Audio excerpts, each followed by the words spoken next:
Depression میں جا رہے ہیں, گمراہی کی طرف جا رہے ہیں, اسلام سے آہستہ آہستہ کنارہ کشی اختیار کرنے کی وجہ سے. اسلام آپ کی کنفیوژن دور کر دیتا ہے, ہر چیز میں گائیڈ کرے گا آپ کو, اور 2 اور 2 4 کی طرح. اور یہ گائیڈنس چونکہ اللہ کی ہے, لہذا اس میں بحث کا آپشن کیا ہو گیا, بند. اسلام کے علاوہ جب بھی غیر مسلم سے بات کرو نا, ان کے 30 40 سال اچھے اور برے کو ڈیفائن کرنے میں نکل جاتے ہیں.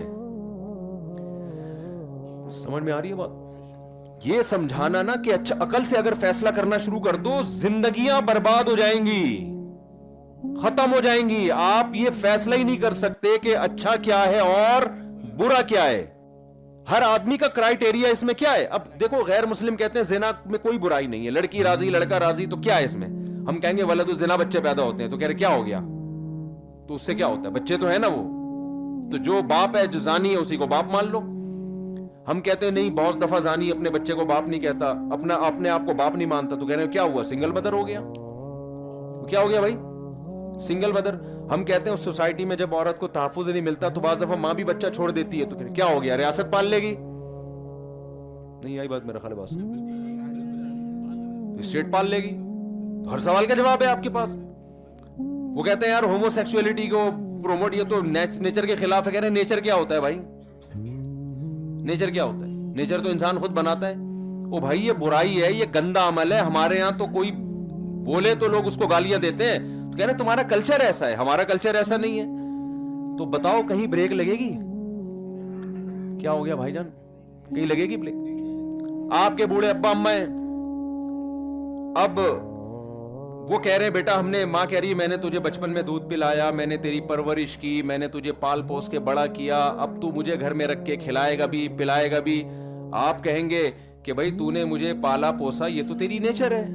ہر عورت کے دل میں بچے کی محبت ہوتی ہے, اس محبت کی وجہ سے تو نے مجھے پالا, ٹھیک ہے نا. میں نے تو نہیں کہا تھا کہ تو مجھے پال, نہ میں نے یہ کہا تھا کہ تو مجھے پیدا کر. اب وہ تیرا ہیڈک ہے, تو نے کیا کیا. نہیں یہی بات سمجھ. لہذا اب میں جوان ہو گیا ہوں, اگر میں بڑھاپے میں تیری خدمت کرتا ہوں تو لائف کو انجوائے کب کروں گا میں؟ بھائی تو 10 سال سے بستر پہ پڑی ہوئی ہے, تو 15 سال سے پڑی ہوئی ہے, میں کہیں جا نہیں سکتا, میں نے تیری, تو بہتر نہیں ہے میں تجھے گورنمنٹ کے حوالے کر دوں, ایدی سینٹر کے حوالے کر دوں, وہ اچھی کیئر کریں گے. گورنمنٹ میری آدھی تنخواہ ٹیکس میں اسی لیے تو کاٹتی ہے کہ بوڑھوں کو کھلائے, میں وہاں بھی دوں اور ادھر بھی خرچ کروں. یہ کیا بھائی, تو آپ اولڈ ہاؤس میں رہیں. آپ عقل سے ثابت کر سکتے ہو, آپ جو دلیل دو گے آگے سے وہ والا اس کے خلاف. اتنی آرا سامنے آئیں گی, اتنی رائے سامنے آئیں گی کہ آپ بولو گے بھائی میں نہیں فیصلہ کر سکتا کہ جو بڑھاپے میں والدین کو اولڈ ہاؤس میں رکھتا ہے وہ اچھا ہے کہ برا ہے. یہ تو ہم کہتے ہیں برا ہے, گورا تھوڑی کہتا ہے. اور ذہین ہم زیادہ ہیں یا گورا زیادہ ہے یا نہیں ہے؟ سمجھا کون جاتا ہے اس دنیا میں ذہین زیادہ؟ بھائی گورا زیادہ سمجھا جاتا ہے نا, اس نے اتنی پنکھے ونکھے بنا دیے, یہ سب کچھ کر دیا, تو ذہین تو وہی سمجھا جاتا ہے. تو جو پڑھی لکھی قوم ہے وہ تو کچھ اور کہہ رہی ہے, وہ کہہ رہی ہے بوڑھے ماں باپ کو آپ اولڈ ہاؤس میں جمع کراؤ. یہ رانگ نہیں ہے, یہ کوئی اس میں ایکچولی کر کے انہوں نے سب کچھ کر دیا کہ ایکچولی اس سے کچھ نہیں ہوتا, ایکچولی یہ وہ. اب تو وہاں ماں باپ خود کہہ رہے ہوتے ہیں بھائی ہمیں کب جمع کراؤ گے. ہاں ایک جرمنی سے ہمارے ایک دوست آئے, انہوں نے کہا کہ ہم, وہ گورا تھا, دوست تو نہیں تھا, یہ نہیں بن گیا ملاقات کے بعد. اس نے کہا, میں نے کہا آپ اولڈ ہاؤس میں تو نہیں جمع کرایا؟ انہوں نے کہا میری دادی نے خود بولا تھا بھائی مجھے اولڈ ہاؤس میں جمع کرا دو, کیوں تم لوگوں نے میری ٹینشن پالی ہوئی ہے. تو کہہ رہے ہیں وہ اپنی خوشی سے جانا چاہتی تھی, اس لیے ہم نے اپنی خوشی سے ان کو جمع کرا دیا. میں نے کہا بھائی ہماری سوسائٹی میں اگر اماں یا دادی یا نانی کہہ دے نا اپنی خوشی سے مجھے ایدی سینٹر میں جمع کرا دو, اور ہم کرا دیں, تو اگلا جمعہ ہمارے لیے ممبر پہ بیٹھنا ممکن نہیں ہوگا. قوم اتنے جوتے مارے گی, بولے گی یا ممبر پہ بیٹھ کے تو داداؤں کے فضائل بیان کر رہا ہے اور اس کی اماں کہاں ہے ایدی سینٹر میں. اماں کہے گی بھی نہیں, اور کہے گی بھی تو ہم غیرت زمین میں گڑ کے مر جائیں گے. اب بتاؤ ہم صحیح ہیں وہ صحیح ہیں؟ گورا تو کہہ رہا ہے میں صحیح ہوں, ہم کہتے ہیں ہم صحیح ہوں, کہہ رہے تمہارا کلچر ہے اس لیے تمہیں ایسا لگ رہا ہے. اگر کلچر نہیں ہوتا تو یہ کیا تھی یہ چیز, تو یہ نارمل ہے. یہ تو کلچر کی وجہ سے تم ایسا کر رہے ہو, تمہارے یہاں کلچر نہیں ہے. جب بن جائے گا تو ٹھیک ہو جائے گا. بھائی میں انگلش میں بیان تو نہیں کر رہا نا, اردو میں ہی ہے نا الحمدللہ.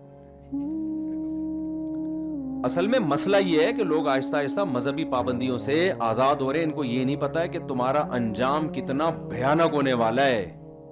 ہر جگہ نا مولوی کو متنازع بنا دی ہے, مولوی لوگ ایسے, مولوی لوگ ایسے. اس کا مقصد مولویوں سے بغاوت نہیں ہے, مقصد اسلام سے بغاوت ہے. اسلام آپ کی سوسائٹی سے نکل گیا نا, آپ کی بریکیں فیل ہیں, بہت بھیانک انجام ہے پھر آپ کا. میں ایک مثال سے بات سمجھاتا ہوں, پھر آگے چلتا ہوں.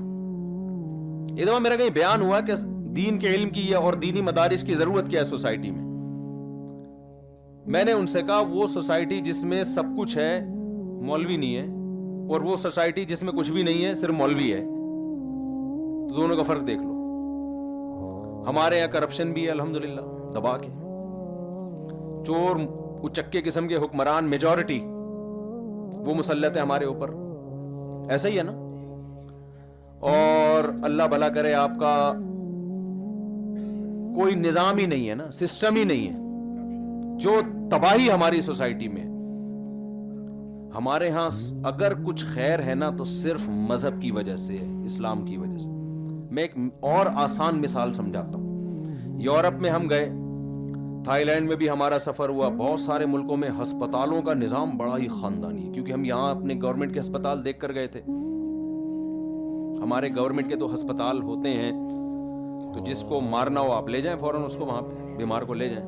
پان کی پیکیں اور تکیے, پتہ نہیں کتنے سروں پہ وہ تکیے استعمال ہو رہے ہیں, کس کس کی جوئیں نے وہاں ٹریولنگ کی ہے, اور کس کس کے پسینے وہاں پر نکلے ہیں. بہت ہی عجیب سا ایک منظر ہوتا ہے. اور یعنی کینسر کا جو پیشنٹ ہے نا, وہ لائن میں ایسے کھڑا ہوتا ہے جیسے گولا گنڈا لینے کے لیے گولے گنڈے کی ریڈی پہ جس طرح سے لائن میں لوگ ہوتے ہیں نا, ایسے کینسر والے کا بھی ایسے ہی علاج ہو رہا ہوتا ہے. یہ آپ بتاؤ عوام کا قصور ہے, یہ گورنمنٹ کا قصور ہے, حکومت کا قصور ہے. پھر کہا جاتا ہے فری علاج ہے, لیکن فری وری دو قسم کے خرچے دبا کے ہوتے ہیں. ایک خرچہ تو سچی مچی کی دوائیں ہیں جو آپ کو واقعی ضروری ہیں, ان دواؤں کا الگ خرچہ, اور ایک جو جھوٹی موٹی کی دوائیں ہیں جو ڈاکٹر کے تعلقات ہیں میڈیکل اسٹور والے سے, کیونکہ میڈیکل اسٹور والا ڈاکٹر کا ماموں ہے, تو لہذا وہاں سے ایک الگ کمپنی کی جو دوائیں. اور تیسرا ایک اور خرچہ جو میڈیکل ریپ والے دے رہے ہوتے ہیں کہ ہماری دوا بکوائیں آپ. یہی دوا سستی مل رہی ہے لیکن میڈیکل ریپ والے تھوڑا مہنگی, کیونکہ پھر ڈاکٹروں کو تحفے تحائف ملتے ہیں. تو 3 قسم کے خرچے عوام کی پر ڈالے جاتے ہیں. سمجھ میں آ رہی ہے بات؟ آپ جب جاتے ہیں باہر ملکوں میں, تھائی لینڈ کا ہاسپٹل ایسا خوبصورت, ایسا خاندانی, میں آپ کو بتاؤں ایک صحت مند آدمی کا دل کرے کہ یار کاش میں بیمار ہو کے یہاں لیٹ جاؤں. وہ چائنا میں کسی نے کہا نا کہ چائنا والے دوسری شادی کیوں نہیں کرتے, تو کسی نے کہا ان کو پتا ہے دوسری بھی پہلے کی جیسی شکل کی ملے گی, تو وہ اس لیے نہیں کر رہے ہوتے. یہ بار بار نا ہل رہا ہے اور یہ پیچھے سے مجھے تنگ کر رہا ہے بہت, اس لیے نہیں کرتے. تو اب آپ مجھے بتاؤ, وہاں علاج فری اور اتنا وی آئی پی علاج ہے کہ آپ کی سوچ, لیکن یہ سارا خرچہ کون اٹھا رہی ہے؟ گورنمنٹ, پبلک نہیں. ہمارے ہاں گورنمنٹ کے ہسپتالوں میں چلے جاؤ, لیکن وہ آپ انڈس ہاسپٹل چلے جاؤ, آغا خان کے اسٹینڈرڈ کا علاج ہو رہا ہے, خرچہ سارا کون اٹھا رہی ہے؟ عوام, پبلک. سمجھ میں آ رہی ہے بات؟ اس سے کیا پتا چلا؟ ہماری حکومتیں کرپٹ ہیں, عوام اچھی ہے, ان کی عوام اتنی اچھی نہیں ہے, حکومتیں کیا ہیں؟ اچھی ہیں. تو جب آپ نیشن کو نیشن سے کمپیئر کرو گے نا, تو پبلک کو پبلک سے کیا کرو, گورنمنٹ کو گورنمنٹ سے مت کیا کرو. تو یہ جو منظر لوگ وہاں جا کے دیکھتے ہیں نا, بڑے دیوانے ہو جاتے ہیں, اور کتنے اچھے لوگ ہیں, کتنے اچھے لوگ ہیں. او بھائی ہمارے یہاں زیادہ اچھے لوگ ہیں. ہمارے یہاں پبلک ایسے اسپتال چلا لیتی ہے, کروڑوں کروڑوں روپے کا روز کا بجٹ ہے انڈس ہاسپٹل کا, اور جو دینی مدارس کو دینے والے ہیں وہ جا کے دیکھ لو,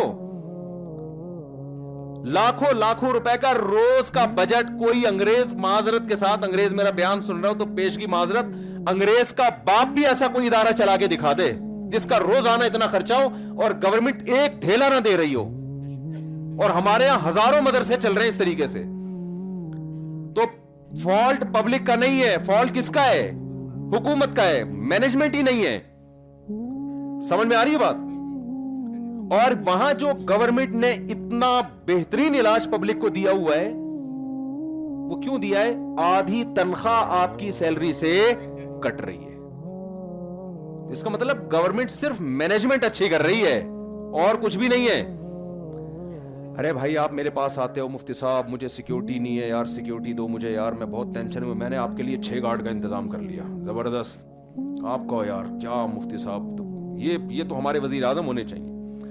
جب آپ کے پاس مہینے کی تنخواہ آئی نا تو 3 لاکھ روپے تنخواہ تھی، 50,000 نکلی. میں نے کہا یہ کیا ہے؟ میں نے کہا بھائی جو آپ کے 2.5 لاکھ تھے نا، جو 3 لاکھ 2.5 لاکھ جو تھے نا، وہ میں نے بینک والوں سے بات کی ہے، جو اس دن میں نے آپ سے پیپر پہ سائن کروائے تھے نا، وہ یہی تھے کہ آئندہ آپ کی تنخواہ سے 2.5 لاکھ کس کو ملیں گے؟ مجھے ملیں گے، 50 آپ کو ملیں گے، اور اس کے لیے میں آپ کی سیکیورٹی کا انتظام کروں گا. آئی بات سامنے؟ لوگ کہہ رہے ہیں یار مفتی صاحب کو وزیر اعظم ہونا چاہیے. او بھائی مفتی صاحب نے کیا کون سا تیر مار لیا؟ تیری تنخواہ تھی، صحیح ہے نا، 3 لاکھ تھی، اب تجھے 50,000 مل رہے ہیں، 2.5 لاکھ ہم تیری سیکیورٹی کے لیے. ہاں یہ کام کیا کہ اس میں ایمانداری ہے، اس میں 2 نمبری نہیں ہے. ہماری گورنمنٹ اتنا ٹیکس نہیں لیتی، کچھ بھی نہیں لیتی، تو سہولتیں بھی اسی حساب سے ملیں گی. باقی جتنا لیتی ہے دیتی الحمدللہ بالکل بھی نہیں ہے، اللہ کا بڑا فضل ہے. یہ تو جتنا ٹیکس لے رہی ہے نا وہ دے اتنا بالکل بھی نہیں دے رہی. تو سارا فالٹ گورنمنٹ کا ہے، حکومت کا ہے. سمجھتے ہو کہ نہیں سمجھتے؟ تو خیر ہم اپنے اصل بات کی طرف آتے ہیں. تو میں یہ عرض کر رہا تھا میرے بھائی کہ اچھائی اور برائی جو ہے نا، جب تک آپ اسلام سے نہیں سیکھو گے